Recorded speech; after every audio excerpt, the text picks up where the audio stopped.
शव म्हणजे काय? Dead body. मेलेलं माणसाचं प्रेत, मृतदेह आणि अजून पुढे जाऊन मड. आणि जर तिथं वेलांटी घातली तर नाव होतं शिव, वेलांटी काढली तर नाव होतं शव. आणि तीच वेलांटी म्हणजे शंकराची अर्धांगिनी शिवशक्ती आहे. विठ्ठला विठ्ठला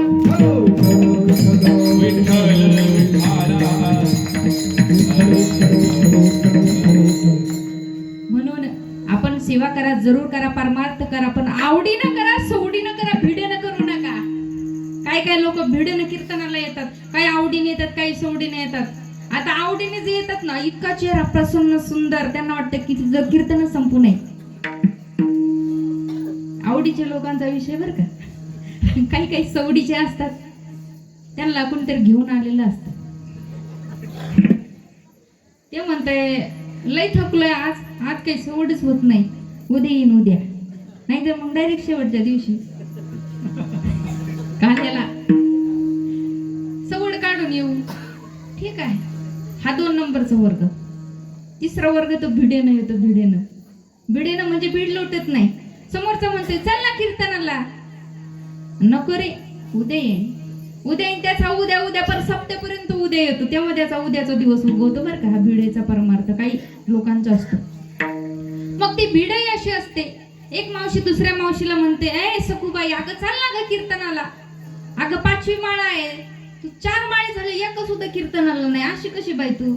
आपल्या अंबिका मातेच्या इथे एवढा मोठा नवरात्र उत्सव चालू, चल ना कीर्तनाला. ती म्हणते आले असते, पण काय करू, ते नातवंड माझ्याशिवाय राहतच नाही. आत्याला त्याची आई नाही काही, पण सांगायचं लय नाटक असते, ते माझ्याशिवाय राहतच नाही. आता खरं सांगा, आईशिवाय पोरग राहत नाही, आजीशिवाय ताणले करू सांगा बरं. त्याला आईची गरज असते का आजीची गरज असते? आईची गरज असते.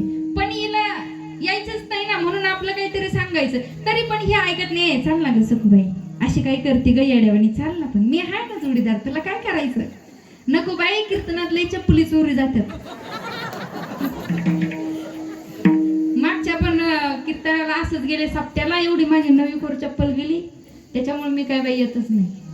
ती म्हणते बाई एक काम करते, जी चप्पल मी सांभाळते, पण चाल.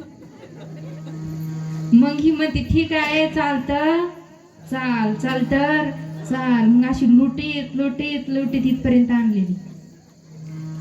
ती झाले भिडेचा परमार्थ. आणि असला भिडेचा परमार्थातले जे असतात ना, ते लगेच ओळखायला येतात. चेहऱ्यावर आनंद नाही, प्रसन्न नाही, ना हलिंग ना डुलिंग, जागीच. ते नाही, ते डुलत ते नुसतं असं बघत राहत. नाही टाळी वाजवणार नाही, भजन करणार नाही काय, पण परंतु तुम्ही नाही बरं का कीर्तनातले. विठ्ठला विठ्ठला.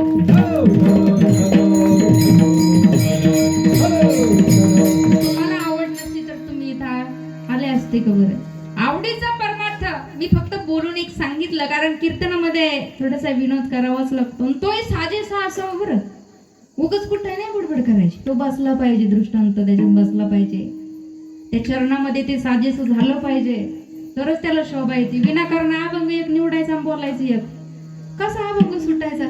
काही काही लोक म्हणतात अभंग घेतले गण बाबा बोलले, काहीच कळलं नाही. कसं कळल? त्याच्यात मॅच करावं लागतं बाबा, खिचडी करावं लागते, खिचडी, आणि त्याच्याशिवाय त्याला चव येत नाही. म्हणून कीर्तनाचं सुद्धा तसंच असतं. नुसता विनोद हा म्हणजे कीर्तन नाही, लोकांना नुसतं हसवणं म्हणजे कीर्तन नसतं. त्याला साजेसं प्रमाण असलं पाहिजे, दृष्टांत असलं पाहिजे, सिद्धांत असलं पाहिजे, तरच त्याला त्या कीर्तनाला खूप काही गोडी निर्माण होते बघा. जर खरी भावभक्ती असेल ना, तर जगाचा बाप म्हणतो माझ्या प्राणापेक्षा प्रिय मला तो भक्त आहे, कारण माझ्यासाठी त्याच्या मनामध्ये तेवढी शुद्ध भक्ती आहे.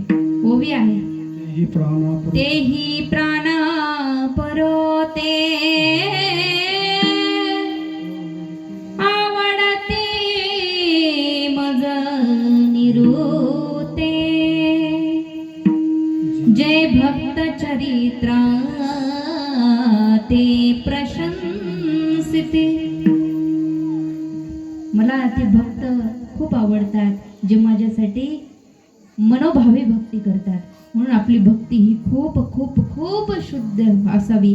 आणि जर अशी भक्ती असेल ना, शुद्ध भक्ती, तुम्ही संसारिक जरी असाल तरी तुकोबराय म्हणतात काय, हे चिथोरा भक्ती, हे हेची थोर भक्ती हेची थोर भक्ती आवडती देवा हेची थोर भक्ती हेची थोर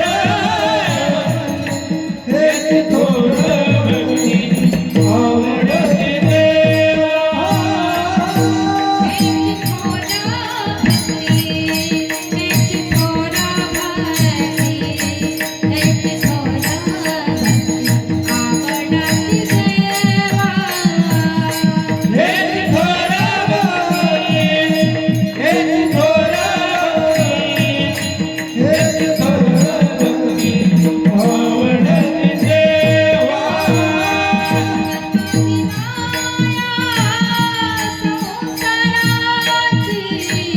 संकल्पावी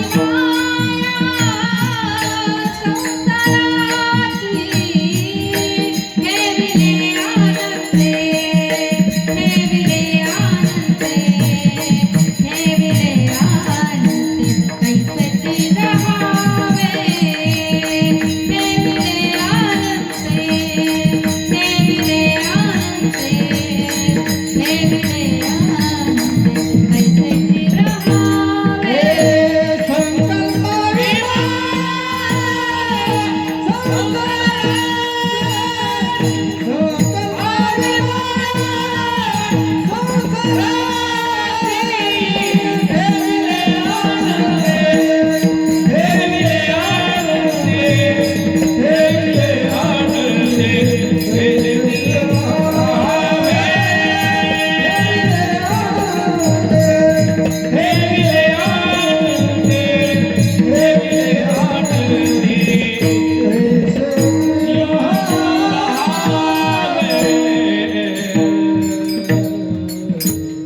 हेची थोर भक्ती हेची थोर भक्ती हेची थोर भक्ती आवडती देवा